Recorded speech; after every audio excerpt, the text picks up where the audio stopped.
بحث یہاں پر یہی چلتی ہے کہ آمریت ہو، ڈکٹیٹرشپ ہو یا ڈیموکریسی ہو، حقیقت میں تو یہ سب چنگیزی ہے، جدا ہوتی سیاست سے تو رہ جاتی ہے چنگیزی۔ پاکستان کی قوم کو اب یہ فیصلہ کرنا ہے، پاکستان کی قوم کو اب یہ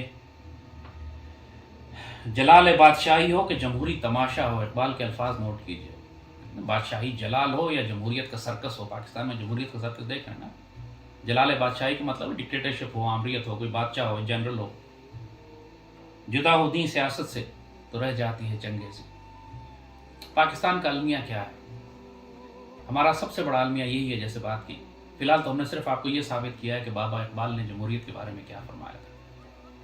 اس کے بعد کوئی ذی شعور آدمی، کوئی سمجھدار آدمی، کوئی صاحب علم آدمی دوبارہ جمہوریت کی بات نہ کرے، اور کرے گا پھر وہ اللہ، اس کے رسول اور پاکستان اور مسلمانوں کا دشمن ہوگا۔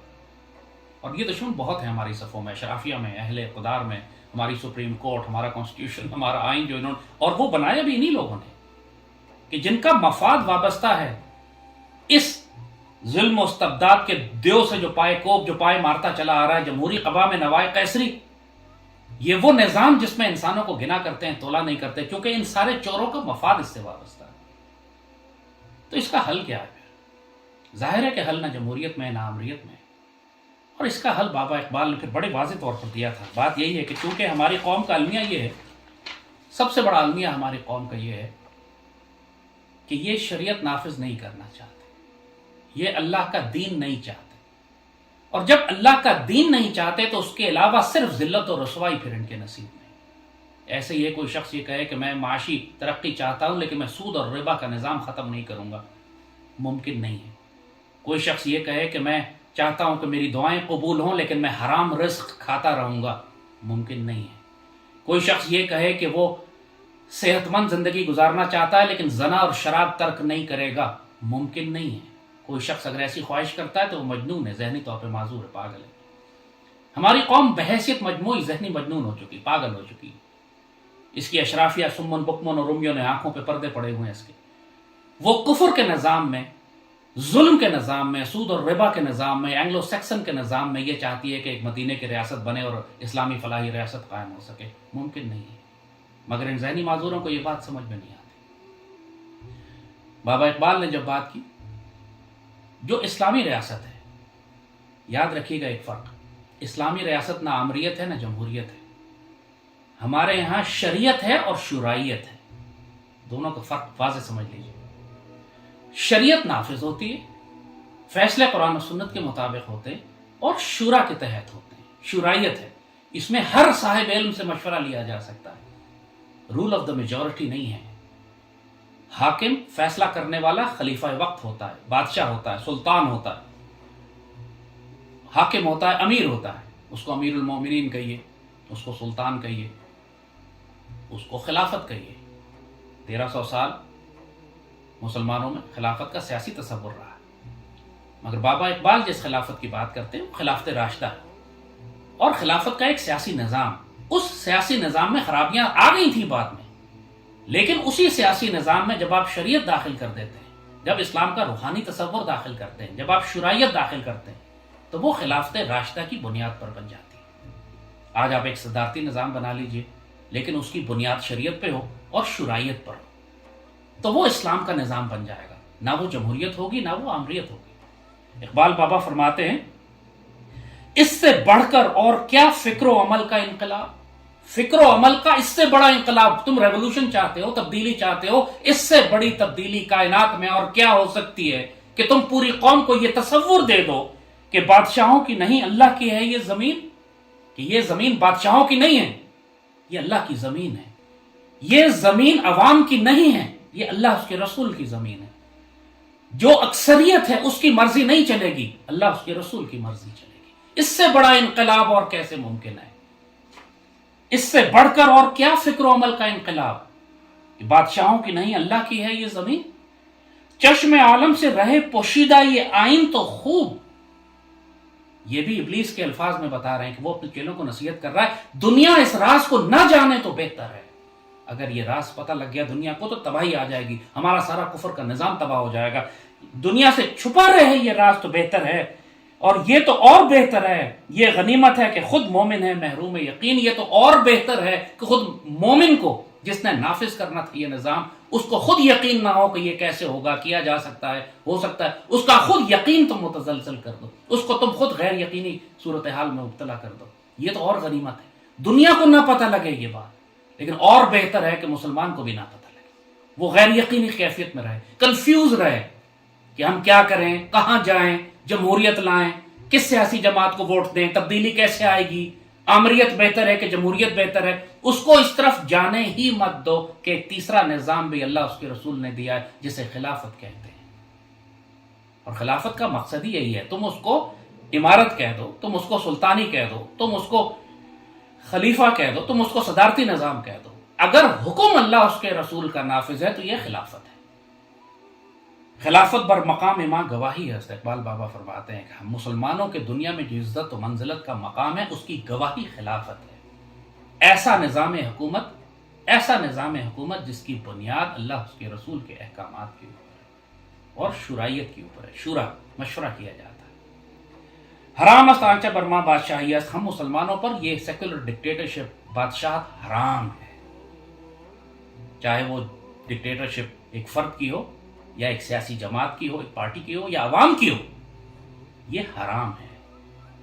ملوکیت ہما مکر است و نیرا، جتنی بادشاہتیں ہیں، جتنی ڈکٹیٹرشپس ہیں، وہ تمام حرام ہیں، کیونکہ وہ بادشاہ کی مرضی چلتی ہے، اللہ اس کے رسول کی مرضی نہیں چلتی۔ عوام سپریم ہے، پارلیمنٹ سپریم ہے، یہ الفاظ سنے ہیں آپ نے ہمارے حکمرانوں کو یہ کفر منہ سے نکالتے ہوئے۔ کانسٹیٹیوشن سپریم ہے، کوئی چیز سپریم نہیں ہے، سپریم صرف اللہ اس کے رسول کا حکم سپریم ہے۔ خلافت حفظ ناموس الہی ہے، خلافت جو ہے وہ اللہ کے رسول کے دین کی آبرو کی محافظ ہے۔ یہی بات ہے اصل میں کہ کوئی مسلمان ہو مملکت جہاں پر اللہ کا دین نافذ ہو، جہاں پہ شرائعت ہو، مشورے سے کام کیے جائے، معاشرے کے بہترین لوگ اکٹھے ہو کے فیصلے کریں اپنے قوم کے بارے میں، یہ نہ جمہوریت ہوتی ہے اور نہ آمریت۔ سیدنا ابو بکر کی مثال لیجیے، تمام صحابہ نے آپ کو فرمایا کہ منکرین زکوٰۃ کے خلاف ابھی جہاد نہ فرمائیے، کہ مسلمان ابھی سیدی نے پردہ فرمایا ہے، مسلمان منتشر ہیں، فساد ہو جائے گا، ہمارے پاس طاقت اتنی نہیں ہے۔ مشورہ سب نے دیا، سب سے مشورہ لیا گیا، لیکن فیصلہ سیدی ابو بکر کا۔ آپ نے فرمایا کہ مجھے اکیلا بھی جانا پڑے تو میں سیدی کے دین کی حفاظت کے لیے جاؤں گا، اور ایک دفعہ امیر نے فیصلہ کر دیا، پھر پوری قوم سمینا و اطعنا ان کے ساتھ شامل ہو گئی۔ وہ نہ وہ آمریت تھی نہ وہ جمہوریت تھی۔ اگر جمہوریت ہوتی تو وہ منکرین نبوت کے خلاف جہاد نہ کیا جاتا، اگر آمریت ہوتی تو سیدنا ابو بکر مشورہ نہ کرتے۔ مشورہ کیا گیا، سارے پروز اینڈ کونس ڈسکس کیے، سارے معاملے کو دیکھا گیا، اس کے بعد سیدنا ابو بکر نے دین کی فراست کو سامنے رکھتے ہوئے ایک فیصلہ کیا اور پوری قوم نے سمعنا و اطعنا ان کا ساتھ دیا۔ یہ فرق ہے ایک اسلامی سیاسی نظام میں، نہ یہ آمریت ہے نہ جمہوریت ہے، یہ شورائیت ہے، قرآن و سنت کی بنیاد پر۔ 4 خلفائے راشدین ہیں، چاروں کو الیکٹ کرنے کا طریقہ کار مختلف ہے۔ اس سے یہ بات اللہ نے ہمیں بتا دی کہ اس سے فرق نہیں پڑتا کہ تم اپنے حاکم کو کس طرح الیکٹ کرتے ہو یا سلیکٹ کرتے ہو، وہ طاقت کے زور پر آتا ہے، حالات کے ذریعے اٹھ کے سامنے آ جاتا ہے، مسلمانوں کی جماعت اس کو اپوائنٹ کرتی ہے۔ سیدی نے فرمایا کہ اگر ایک کالا حبشی غلام بھی تمہارے اوپر حکمران بنا دیا جائے لیکن وہ تمہیں اللہ اس کے رسول کی شریعت پر لے کر چلے تو اس کی اطاعت کرو۔ بات یہی ہے کہ پاکستان کو اب ایسے سیاسی نظام کی ضرورت ہے، پہلی بات جس کی پہلی شرط یہ ہو کہ اس میں اللہ اس کے رسول کا حکم نافذ ہو، نہ پارلیمنٹ سپریم ہو، نہ کانسٹیٹیوشن سپریم ہو، نہ عوام سپریم ہو، سپریم اللہ اس کے رسول کا حکم۔ اور دوسری بات یہ کہ شرائیت ہو، مشورہ کرو، سارے مل کے بیٹھ کے مشورہ کرو اور بات کرو۔ یہ بات کیوں نہیں سمجھ میں آ رہی چیف جسٹس کو، آرمی چیف کو، پارلیمنٹ کو، ہماری اشرافیہ کو، ہمارے دانشوروں کو، ہمارے میڈیا کو؟ اگر وہ یہ نہیں سمجھ رہے پھر اللہ کی لاٹھی بہت سخت آئے گی ان کے اوپر، پھر وہ چنگیز اور ہلاکو آئیں گے اور ایسا صاف کریں گے جس طرح بغداد کو صاف کیا تھا یا پوری مسلم تہذیبوں کو جو پہلے جن ملکوں کو صاف کیا تھا، کیونکہ اللہ قیامت تک ان کا منتظر نہیں رہے گا، اس نے اپنے فیصلے کرنے ہیں، کائنات کا نظام چل رہا ہے، جو یا تو اپنے آپ کو اللہ کی مرضی کے مطابق ڈھال لو، ورنہ جب اللہ کی مرضی آئے گی تو تمہیں پیستی بھی نکل جائے گی۔ یستبدل قوم غیرکم ولا تضروا شیئا، اللہ تمہیں بدل کے رکھ دے گا، تم کچھ بھی نہیں کر سکو گے۔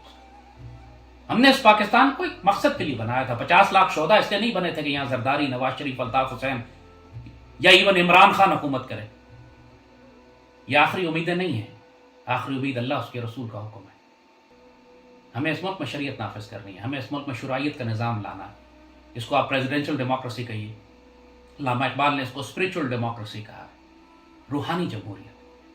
وہ روحانی جمہوریت اسی سیکولر جمہوریت کے اندر جب روح آ جاتی، کلاش پڑی ہوتی ہے اس میں روح آ جائے وہ زندہ ہو جاتی ہے، اسی سیکولر جمہوریت کے اندر جب آپ اس کو خلافت کے مطابق، خلافت راشدہ کے ماڈل کے مطابق، شریعت کے مطابق، شرائعت کے مطابق جب آپ اس کو ایڈجسٹ کرتے ہیں تو یہ روحانی جمہوریت بن جاتی ہے۔ پاکستان کے تمام حکمرانوں کو ابلیس نے یہی بات، پوری دنیا میں جو نظام اس وقت چل رہا ہے وہ ابلیس کا نظام ہے، اور ابلیس نے خاص طور پر اپنے چیلوں کو جو نصیحت کی، علامہ اقبال نے ابلیس کے مجلس شورا میں جو بیان کی، وہ ہمارے لیے بہت بڑی تاکید ہے، نصیحت ہے۔ فرماتے ہیں ابلیس کہتا ہے اپنے چیلوں کو، الحذر آئین پیغمبری سے 100 بار الحذر، اللہ کے رسول کی شریعت سے پناہ مانگو، یہ بڑی خطرناک ہے۔ یہ ابلیس کہہ رہا ہے اللہ کے رسول کی شریعت کو مت آنے دینا، کیونکہ جب یہ شریعت آ گئی تباہی مچ جائے گی۔ کیوں؟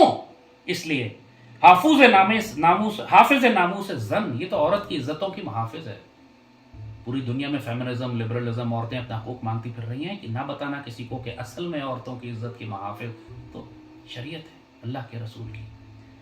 مرد آزما مرد آفرین، یہ تو مردوں کو آزماتی ہے، یہ تو مردوں کو قوت اور طاقت دیتی ہے، یہ مردوں کو عروج پر لے کے جاتی ہے، عورتوں کی عزتوں کی محافظ ہے۔ کسی کو یہ راز نہ دینا، اگر یہ راز دے دیا تو تباہی مچ جائے گی کہ اصل میں اگر مردوں کو عزت چاہیے، جلال چاہیے، طاقت چاہیے تو شریعت دے گی، عورتوں کی آزادی چاہیے اور عورتوں کی حفاظت چاہیے، ناموس کی تو شریعت ہے، یہ نہ بتانا کسی کو۔ اسی لیے پاکستان میں تمام سیاسی جماعتیں اور ادارے سب کچھ کریں گے، شریعت نافذ نہیں ہونے دیتے۔ انہوں نے شریعت وہاں نافذ کی ہے جہاں ان کے مفاد کو سوٹ کرتا ہے، جیسے قتل میں قتل کر دیتے ہیں کمزور مسکین کو، پھر اس کے اوپر قصاص، اس کو پیسے دے کے اپنے قاتل معاف کراتے ہیں۔ یہ شریعت نافذ کرتے ہیں وہاں جہاں ان کے مفادات کو ضرورت ہوتی ہے۔ موت کا پیغام ہے ہر نو غلامی کے لیے، یہ ابلیس کہہ رہا ہے۔ دنیا میں جتنی غلامی ہے سب کے لیے موت کی سزا ہے، یہ شریعت نبی۔ اگر یہ شریعت آ گئی تو یہ تو کسی کو غلام نہیں رہنے دے گی، یہ چاہے کوئی بادشاہ ہو یا کوئی فقیر ہو، یہ کسی کو غلام نہیں رہنے دے گی، یہ سب کو آزاد کر دے گی۔ اس شریعت کو نہ آنے دینا کبھی بھی۔ کرتا ہے دولت کو ہر آلودگی سے پاک صاف، یہ شریعت ایسی چیز ہے جو ہر دولت کو پاک کر دیتی ہے، نہ اس میں حرام ہوتا ہے، نہ اس میں سود ہوتا ہے، نہ ربا ہوتا ہے، نہ اس میں مکاری، نہ رشوت، نہ جوا، نہ شراب، کچھ اس ساری دولت کو ایسا پاک کر دیتا ہے۔ یہ اگر دولت پاک ہو گئی تو پھر ہم کیا کریں گے؟ منموں کو مال دولت کا بناتا ہے امین۔ جو امیر لوگ ہیں ان کو یہ سمجھا دیتا ہے کہ یہ دولت تمہاری نہیں ہے، یہ اللہ کی دی ہوئی ہے اور تم نے اس کو اللہ کی راہ میں خرچ کرنا ہے۔ یہ تو بڑا خطرناک تصور ہے، ورنہ ہم نے تو لوگوں کو یہ سمجھانا ہے کہ تم نے مال جمع کر کے رکھنا ہے، اللہ کی راہ میں خرچ نہیں کرنا۔ اس سے بڑھ کر ہو کر فکر و عمل کا انقلاب، بادشاہوں کی نہیں اللہ کی ہے یہ زمین، اس سے بڑھ کر اور کون سا انقلاب دنیا میں ممکن ہے؟ تم کون سی تبدیلی چاہتے ہو؟ کہ دنیا کو اگر یہ پتہ لگ جائے کہ یہ بادشاہوں کی نہیں، یہ اللہ کی زمین ہے، اس سے بڑا انقلاب دنیا میں ممکن نہیں ہے۔ دنیا میں جتنے انقلاب آپ نے دیکھے ہیں، چاہے وہ فرینچ ریولوشن کی بات کریں، سوویت ریولوشن کی بات کریں، جہاں انقلاب کی بات کی جاتی ہے، وہاں حکمرانی ایک طرز ظلم سے نکل کر دوسرے طرز ظلم میں داخل ہو جاتی ہے۔ چاہے بادشاہ کو ہٹا کر ایک کمیونسٹ پارٹی کی حکومت آ جائے، ایک ظالم دوسرے ظالم کو تبدیل کرتا ہے۔ لیکن جو سب سے بڑھ کر انقلاب ہے وہ یہ کہ یہ زمین بندوں کی نہیں، بادشاہوں کی نہیں، اللہ کی ہے، اور یہاں پر اللہ وارث ہے، اللہ حاکم ہے، اور یہ ساری مخلوق اللہ کی بنائی ہوئی، اور اس پر صرف اللہ کا دین نافذ ہوگا، اور جو حکمران ہے وہ امانت دار ہے، وہ خلیفہ ہے اللہ کا، اللہ کی جانب سے اللہ کا حکم نافذ کرے گا۔ اب آپ مجھے بتائیے کون بد نصیب ہوگا کہ جو اس نظام حکومت کو قبول نہ کرے، جو پھر یہ ضد کرے اور کہے کہ ہم زرداری کو ہی لائیں گے، نواز شریف کو ہی لائیں گے، عمران کو ہی لائیں گے، یہی سیاسی جماعتیں، یہی پارلیمنٹری ڈیموکریسی چلائیں گے، یہی کرپٹ، پلیت، ناپاک ایم این ایز اور ایم پی ایز، جو آج پوری دنیا، آج خود حکمران وقت اس بات کا شکایت کر رہا ہے کہ پیسے چلائے جا رہے ہیں، رشوت، حرام خوری، بدکاری کے نتیجے میں لوگ اقتدار اور اختیار میں آ رہے ہیں، پورا نظام کفر کا اینگلو سیکسن ہے۔ کس کی لعنت لگی ہوئی ہے، کس کی بددعا لگی ہوئی ہے ہم پاکستانیوں کو کہ ہم بابا اقبال کے کہنے کے مطابق آئین پیغمبری پر نہیں آنا چاہتے۔ ہم اس جمہوریت کے دیو کو، ظلم و استبداد کے اس دیو کو کیوں، جو پائے مارتا چلا آ رہا ہے ظلم و استبداد کا یہ دو، ہم کیوں اس کو آزادی کی نیلم پر ہی سمجھ رہے ہیں؟ ہمارا دماغ خراب ہو چکا ہے، ہم اندھے گونگے اور بہرے ہیں، ہم پاگل ہو چکے ہیں، ہم تباہ ہونے جا رہے ہیں، ہماری تباہی کے سارے اسباب مکمل ہو چکے. ہم کیا کرنا چاہ رہے ہیں؟ پاکستانی قوم ہزار خوف ہوں لیکن زباں ہو دل کی رفیق، ازل سے رہا یہ قلندروں کا طریق. کل دربار نبوی میں ہم سب کو جواب دینا ہوگا. سیدی رسول اللہ کے سامنے جا کے ہم سے سوال کیا جائے گا کہ جب سیدی کی امت تکلیف میں تھی تو تم خاموش کیوں رہے؟ تم نے کفر کا ساتھ کیوں دیا؟ اپنا جواب سوچ لیجئے گا کہ سیدی کے دربار میں آپ کیا جواب دیں گے کہ ہم جمہوریت کو پوچھتے رہے، ہم آمریت کے پیچھے دوڑتے رہے، ہم شریعت نبی سے بھاگتے رہے، ہم ساری زندگی اس کوشش میں لگے رہے کہ ملک میں شریعت نافذ نہ کی جائے، ساری زندگی ہم اس کوشش میں لگے رہے کہ ملک میں خلافت کی طرز پہ نظام حکومت جو مدینہ کی ریاست بناتا ہے وہ نہ قائم ہو سکے. صرف نام لینے سے کہ میں مدینہ کی ریاست بنانا چاہتا ہوں، مدینہ کی ریاست نہیں بنے گی. اس کے تقاضے ہیں کہ شریعت اور شرائط نافذ کرو، اپنی ریاست کے، اپنی قوم کے بہترین لوگوں کو اوپر لا کے ان سے مشورہ کرو. ان زانی، بدکار، پلیت، حرام خوروں سے مشورہ نہ کرو کہ ملک کو، قوم اور ریاست کو تباہ کروائیں گے، شریعت نبوی کو رسوا کروائیں گے، امت رسول کو تباہ کروائیں گے. آپ مجھ سے سوال کرتے ہیں ملک میں نظام حکومت کیا ہو. جب بھی میں کہتا ہوں یہ جمہوریت ٹھیک نہیں ہے، احمق اعتراض شروع کر دیتے ہیں کہ آپ آمریت لانا چاہتے ہیں. اس لیے کہ ان کے ذہن مفلوج ہیں، وہ یہ جانتے ہی نہیں کہ آمریت کے علاوہ بھی ایک طریقہ خلافت کا بھی ہے، جس کو اقبال نے اسپریچول ڈیموکریسی کہا، روحانی جمہوریت کہا. ایک ایسا طرز حکومت جس میں انسانوں کو تولا کرتے ہیں اور گنا نہیں کرتے. انشاءاللہ آنے والے وقتوں میں اللہ تعالیٰ پاکستان کو ایسی حکومت دے گا. جو اللہ نے تقدیر ہماری لکھ دی ہے کہ پوری دنیا میں لیا جائے گا تجھ سے کام دنیا کی امامت کا، یہ ہوگا. اللہ کے فضل اور کرم سے اللہ کی وہ جماعت کیسے آئے گی، یہ فیصلے اللہ نے کرنے ہیں. ہمارا کام آج اذان دینا ہے، ہمارا کام کفر کے خلاف، ظلم و ستم کے خلاف آج کھڑے ہو کر اذان دینی ہے، چاہے کتنے ہی خوف کیوں نہ ہو. اور پاکستانی قوم کو نصیحت کرنی ہے کہ کفر اور ظلم کا نظام ترک کر کے اللہ اس کے رسول کے دین کی طرف آؤ. ہم سب نظام اب ٹیسٹ کر چکے ہیں، سب فیل ہو چکے ہیں. اب اس مذاق کو بند کرو. اب علامہ اقبال سے پوچھو کہ ہم کون سا سیاسی نظام بنائیں، اور جو بابا اقبال کہتے ہیں کر لو، اس میں خیر ہے تمہاری. اللہ پاکستان کا حافظ و ناصر و مالک. خوش رہیں، خوشیاں دیں.